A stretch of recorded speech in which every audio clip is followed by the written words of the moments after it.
Alright, you guys, and welcome back to a brand new video. It is your guy, the one and only Tornadoes Man, and we are back with another video. This is the Greenfield Tornado of 2024 that was rated EF4 on the Enhanced Fujita scale.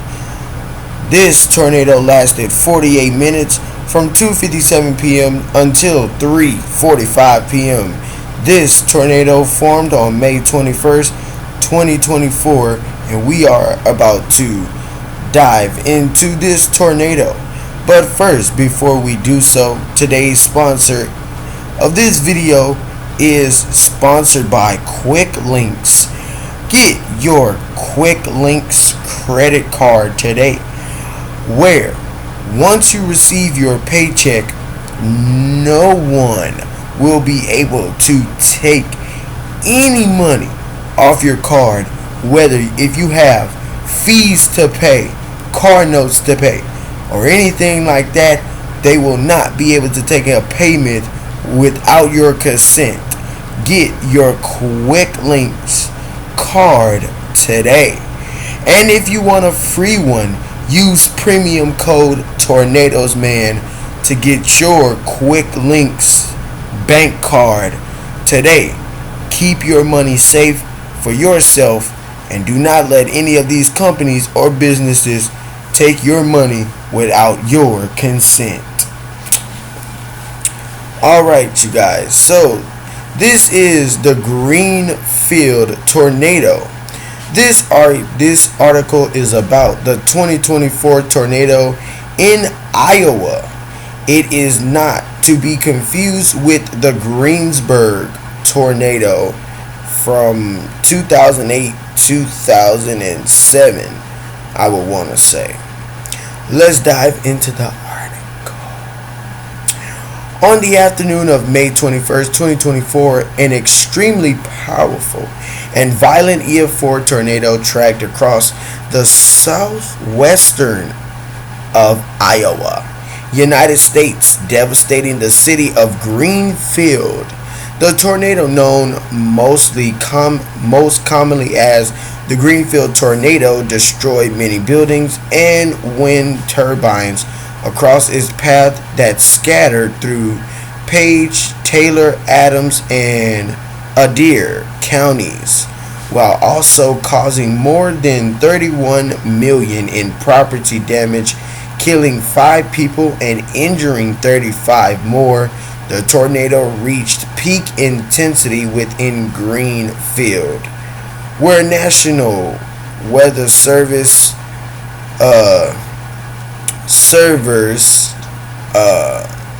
donated maximum wind speeds estimated at 185 miles per hour, 298 km, or EF4 on the Enhanced Fujita scale. However, estimated winds of 309 to 318 miles per hour, which would most likely be 497 512 kmh, were briefly determined from inside the tornado by a Doppler on wheels,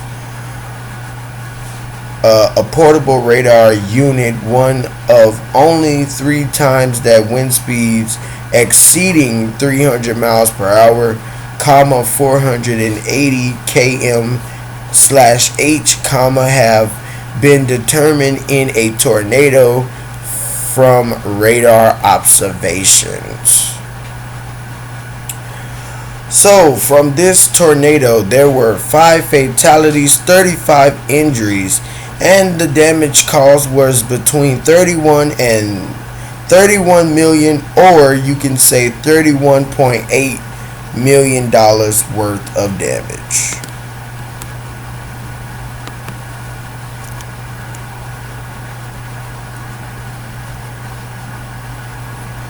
Tornado formed amidst a week-long period of elevated tornadic activity in an area expected to be strongly conducive for the development of long-tracked and fast-moving tornadoes.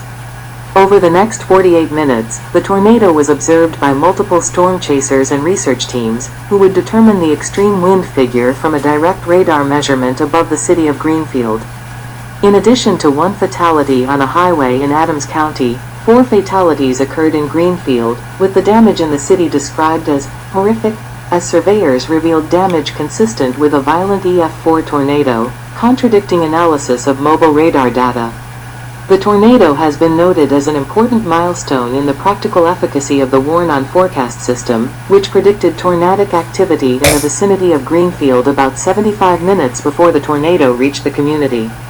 State legislation introduced in the aftermath of the Greenfield and Minden tornadoes passed that summer and the following year would fund housing projects and disaster recovery programs throughout Iowa. Meteorological synopsis. Convective outlook outlining a moderate risk over the north-central United States. Storm Prediction Center, S-Day 1 Convective Outlook for May 21, 2024. Issued at 1300 Z, indicating a moderate risk for severe weather over much of Iowa and nearby parts of Wisconsin, Illinois, Missouri, and southeastern Minnesota.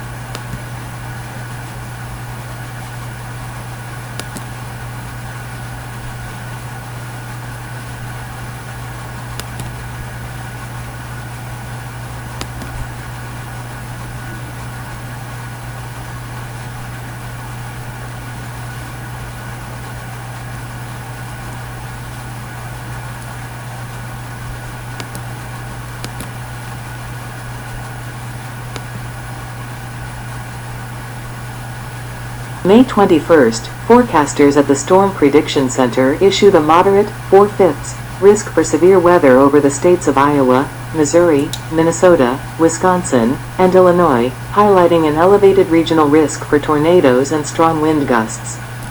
5. Early on that morning, convective storms along a bow echo, a formation of storms associated with high winds, had formed along a boundary consisting of outflow from storm activity over western Nebraska. These storms were expected to move eastward through the southern third of Iowa, bringing a small risk of surface-based severe weather. To the north, a roughly west to east band of non-severe storms existed along a composite frontal and outflow boundary. North of this boundary existed a large area of rain showers that covered an area of dew points near 60 Fahrenheit and surface temperature in the lower 60s Fahrenheit. 6. Dew points above 55 degrees Fahrenheit, 13 degrees Celsius, are typically considered more conducive to severe weather. 7. These showers led to atmospheric stabilization, curtailing any severe risk north of the boundary. As the convection moved eastward out of the area, its severe risk was expected to lessen. 6. Later on that morning, a second severe weather threat developed as a large surface low-pressure trough had appeared over the Midwest, primarily centered over north-central Kansas, with a secondary and weaker low center near the tri-point of South Dakota, Iowa, and Minnesota. A warm front extended from the southern low center to the northeast through southeastern Nebraska and over southern Iowa, creating a large warm sector. A cold front anchored by the same low center extended southeast through central Kansas into the Oklahoma Panhandle. The primary surface low was expected to move quickly to the northeast, moving the warm sector bounded by the warm front further north into east central to southeastern Nebraska and west central to southwestern Iowa, where atmospheric conditions conducive to severe weather would develop. Strong vertical ascent brought by the shortwave trough led to probable elevated thunderstorms over the central Nebraska-Kansas border, which would contribute to a surface-based storm system as they approached the Nebraska-Iowa border region. These surface-based storms were expected to develop into fast-moving supercells capable of producing severe weather hazards. 8.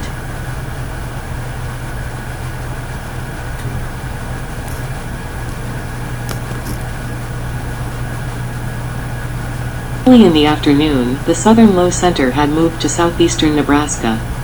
The warm front was expected to rapidly move northward ahead of the shortwave trough, which would bring higher dew points in the upper 60s Fahrenheit into much of Iowa.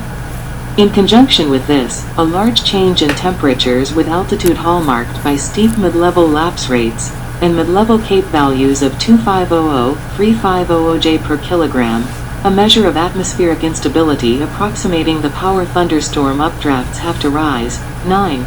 In addition to powerful wind fields producing elongated hodographs, a measure indicative of a shift in wind speed with height that allows the development of rotating thunderstorms. 10 were expected to be present in the region throughout the early afternoon. These factors would result in an environment very conducive to significant and fast-moving severe thunderstorms. The storm mode was initially expected to be discrete, with fast-moving individual storms staying ahead of the cold front in the severe conducive warm sector. These storms were expected to quickly develop the characteristics of severe supercell thunderstorms, with strong wind gusts up to 75 miles per hour, 121 kilometers per hour, very large hail up to 3 and 7.6 centimeters, and strong and long-lasting tornadoes all being possible hazards. 11.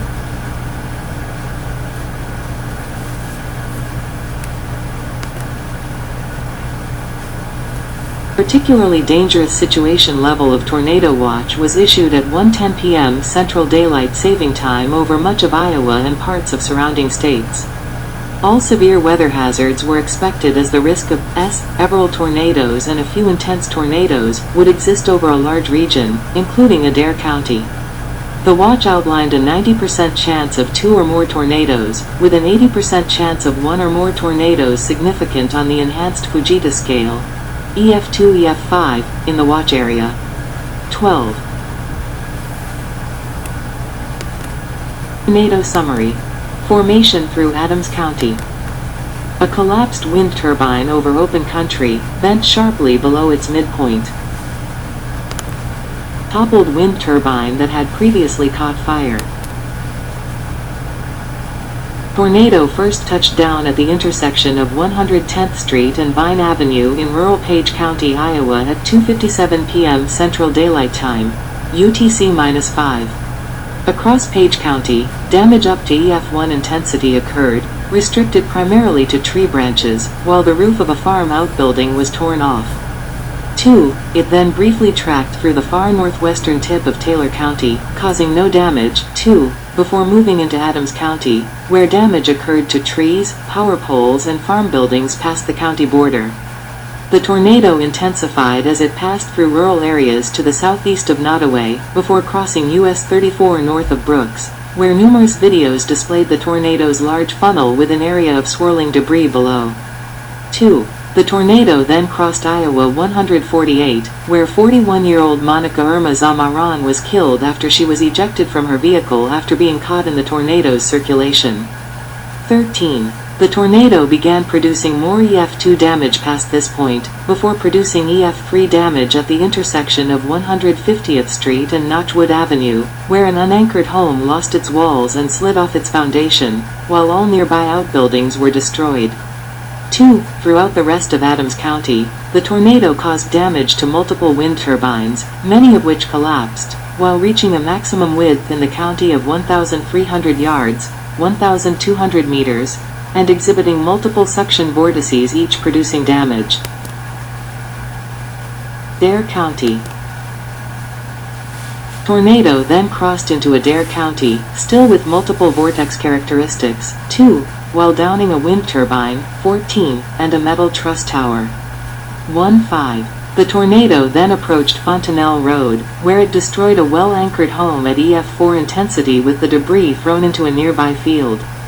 2. An outbuilding on the property was completely obliterated, although the farm equipment was mostly unmoved and not severely damaged, and trees were shredded. Northeast of there on 310th Street, a nailed-down cinderblock foundation home and an outbuilding were obliterated and swept away. Vehicles inside the garage of the home were damaged, but not tossed, while debris from the structures and vehicles within it were left straddling along the sides of the foundation. The tornado then moved back over open terrain, inflicting damage to an outbuilding, which was rated EF1, before downing more wind turbines. Low-end EF4 damage was observed as the tornado crossed 290th Street, where another home was leveled. 1-6.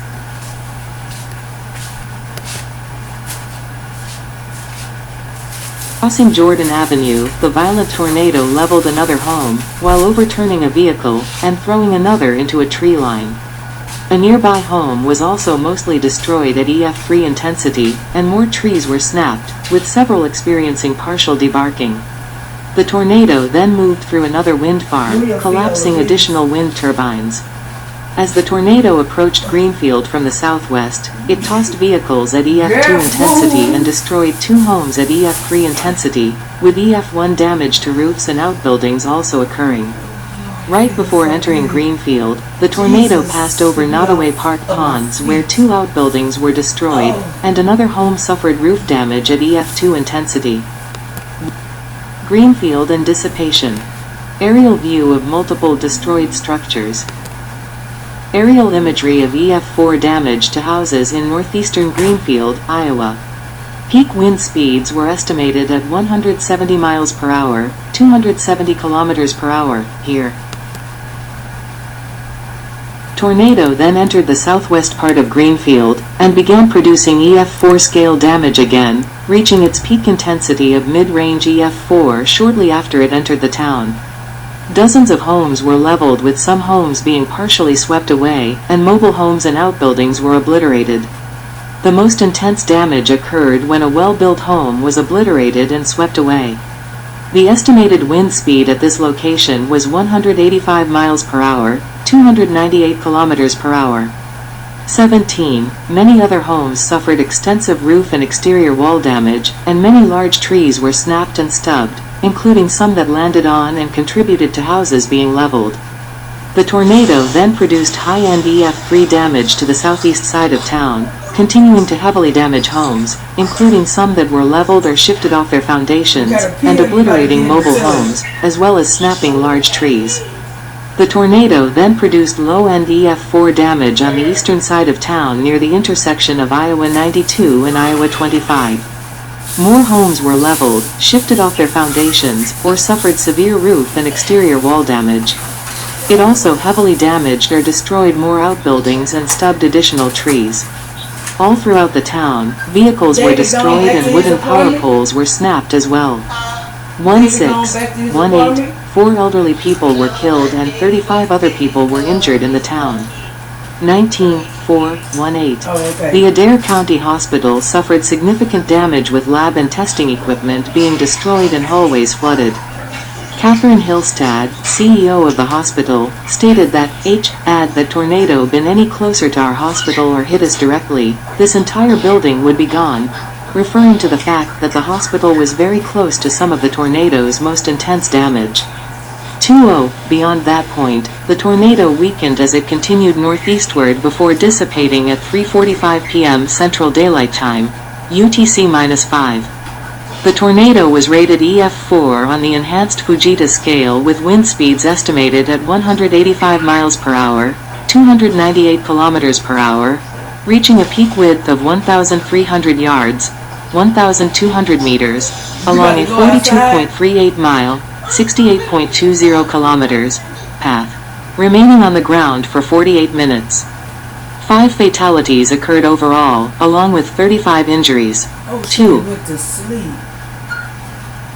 Another EF2 tornado formed from the same storm that produced the Greenfield tornado as it was dissipating, which tracked an additional 11.87 miles, 19.10 kilometers, through northeastern Adair County. 2-1. Observation and research. Storm chasers and DOW radar image of the tornado. DOW7 imagery of the tornado's ground-adjusted wind speeds at 3:41, 8 p.m. at peak intensity. Storm chaser and meteorologist Reed Timmer captured close-range drone footage of the tornado destroying multiple wind turbines over rural Iowa. 22. While he attempted to chase and intercept tornadoes in Iowa that day in the SRV Dominator, it encountered a mechanical issue while driving in Kansas, and Timmer's team used a rental car to follow the tornado. In a review of footage from the remotely operated drone, Timmer stated that pressure readings inside of the tornado were likely over 100 MB, 100 hectopascals, below its surroundings. that subvortices of the tornado may have orbited the parent circulation at speeds close to 200 miles per hour, 320 kilometers per hour, and could have destroyed the SRV Dominator if it was used to intercept the storm, and that wind speeds inside of these subvortices could even reach about 400 miles per hour, 640 kilometers per hour, or even approach the speed of sound, though these figures were not directly recorded. 23.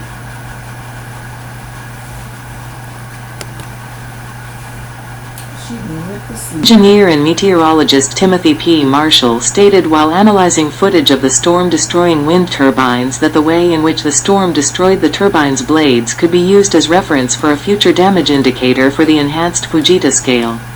24. Chicago and Midwest storm chasers released a video of an aerial drone survey of Greenfield shortly after the tornado struck. 25.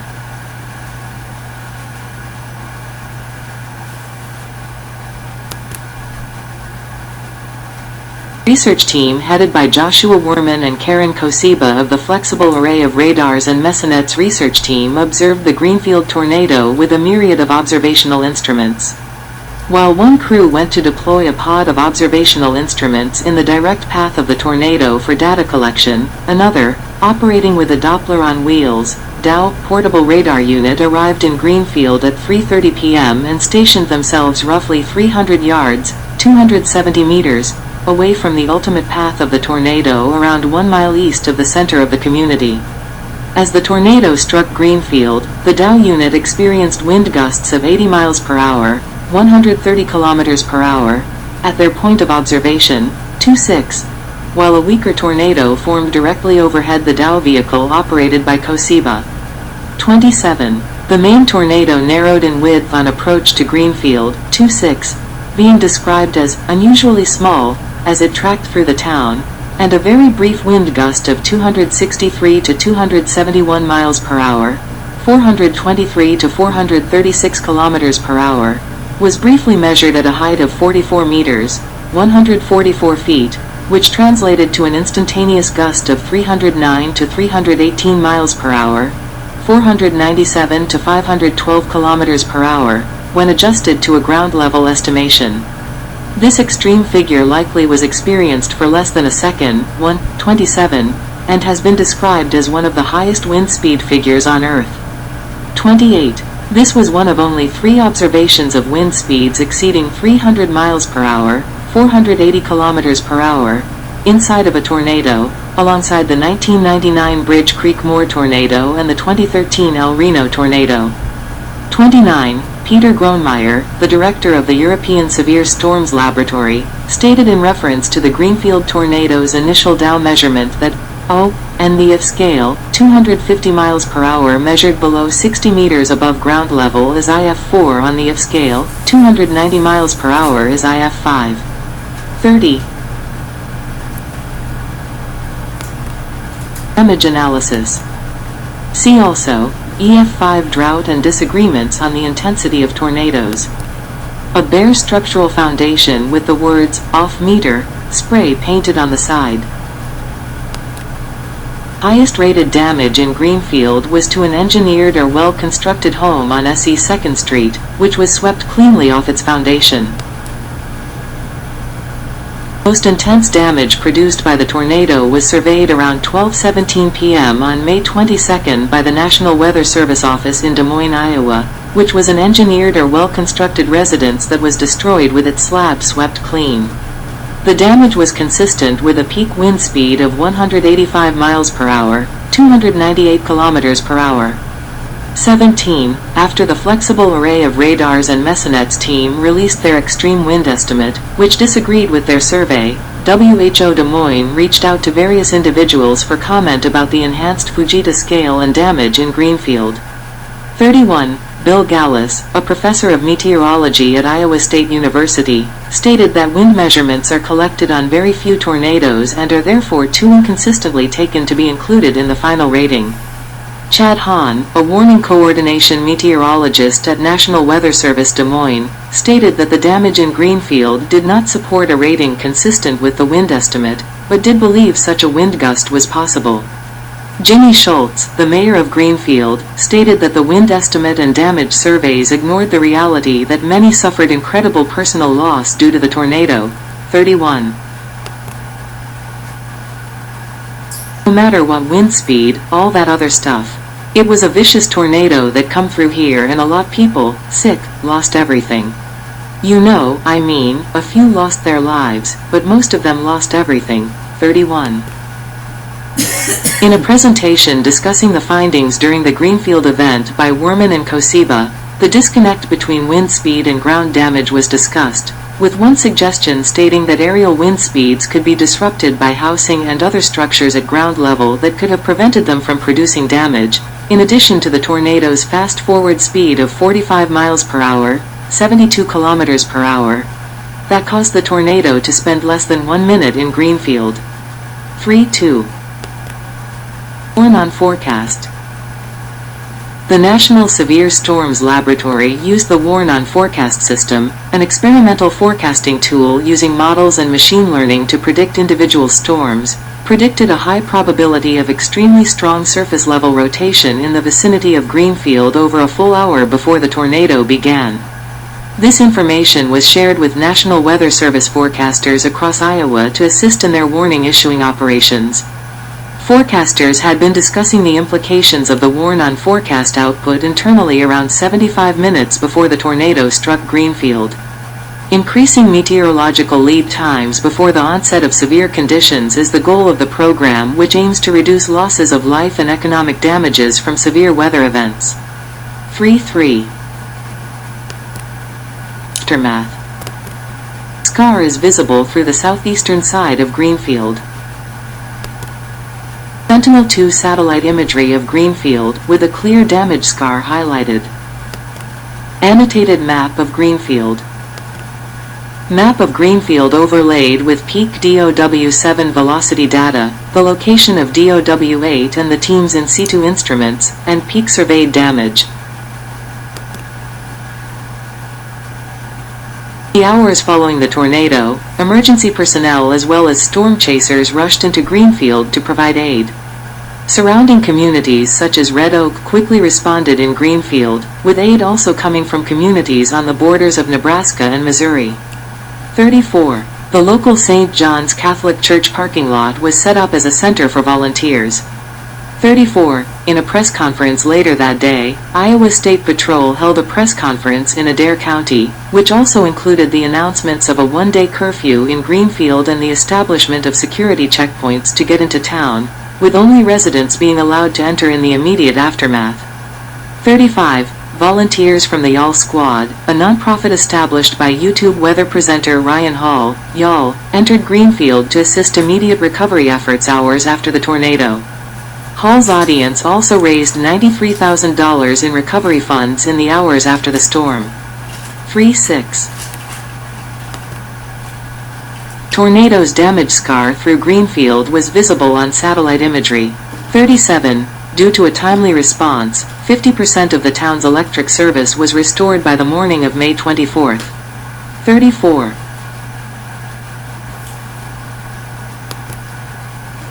Resident of Greenfield, after being the subject of a viral news broadcast of them losing golf equipment in the tornado, received new golf clubs and an invitation to play in the John Deere Classic Mini Pro-Am. 38. Maize began growing in Greenfield and surrounding areas in the months following the tornado. This was attributed to the tornado carrying seeds into the town. 3-9. Some of which may have come from grain silos, with heavy rain following the tornado also contributing to the volunteer, or naturally planted, crops growth. 40-41. The tornado struck during the time of year when maize seeds are typically planted. Many likely failed to germinate before the tornado struck, before being pulled out from the ground and brought to Greenfield. 42.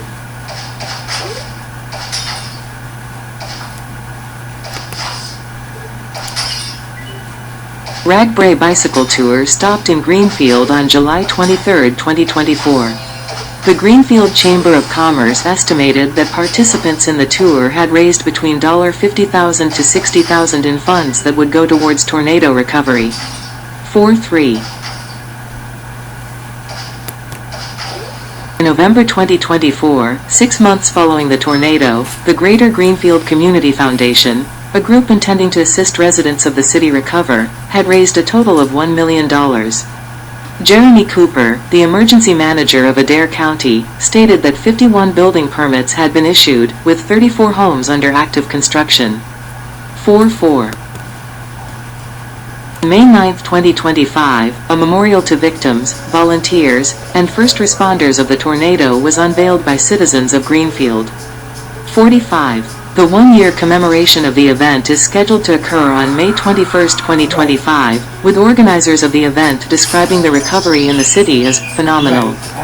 Legislative impact. Governor of Iowa Kim Reynolds toured the damage the following day, describing the views as horrific. 47. Reynolds stated that personnel from Federal Emergency Management Agency, FEMA, were in Greenfield, who would be coordinating local and state recovery personnel. 34. FEMA Administrator Deanne Criswell, who had been working with a team in Minden, another rural Iowa community that was impacted by an EF3 tornado weeks prior, visited Greenfield on May 23 alongside Reynolds to assess damage and determine whether or not the area qualified for federal assistance, with Reynolds submitting an application for an expedited presidential disaster declaration the day prior. 48. On May 24, President Joe Biden approved Reynolds' request for federal assistance and issued a major disaster declaration for Adair County and other counties that had experienced severe weather on May 21. 4-9. July 11, 2024, Reynolds submitted the Disaster Recovery Temporary Housing Program to FEMA, which would establish a state-controlled program to provide federal funding for recreational vehicles and modular homes as temporary housing for disaster victims. On July 15, the State Disaster Recovery New Housing Grant and Disaster Recovery Housing Assistance was launched, a $10 million grant program to developers of single-family, duplex, and townhouse units in counties where FEMA individual assistance funds are available. 50.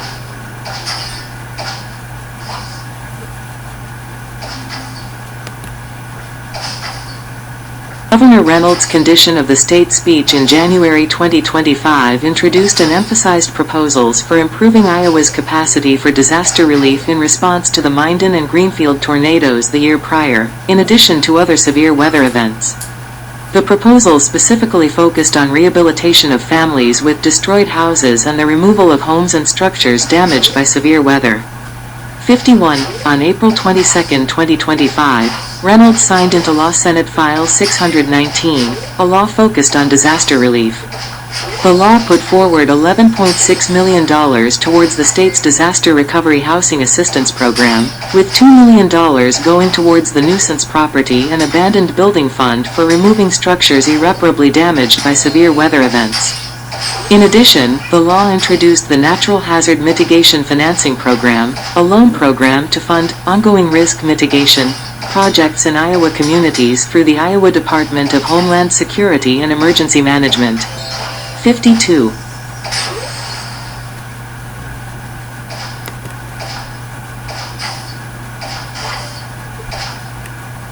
In 2025, in an interview with Little Village, Bill Gallus of the National Weather Service office in Des Moines drew attention to recent funding cuts at NOAA that had affected multiple surrounding offices, including an indefinite cessation of weather balloon launches from the Omaha, Nebraska office.